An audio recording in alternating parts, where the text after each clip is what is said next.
This is Aaron Hirsch with Triathlete magazine. We conducted 2 wind tunnel tests at the Faster Wind Tunnel in Scottsdale, Arizona to figure out the aerodynamic value of different types of aero bars.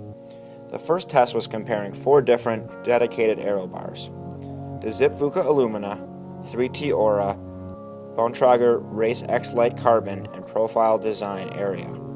These bars ranged in price from $350 for the 3T up to $900 for the Profile Design.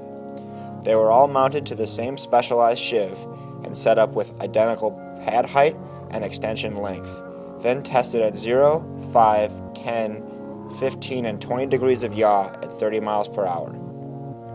The results showed no significant aerodynamic difference between any of these bars. As a result, we recommend that people select their aero bars based on comfort of fit and ergonomics as opposed to aerodynamic design when comparing high-level aero bars to each other.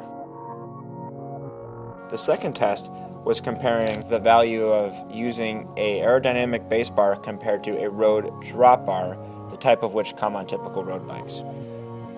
We compared a Vision Trimax aero bar mounted to a road drop bar and mounted to a base bar. This showed a substantial difference. Our calculation for a rider averaging 23 miles per hour over an Ironman saved 113 seconds, nearly 2 minutes of difference. The difference was even bigger when compared to the 3T Aura from the first test.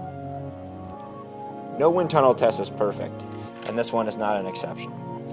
All the aero bars were tested without a rider in place, meaning that the grips and the elbow pads were exposed more so than they would be in real life with a rider covering those portions.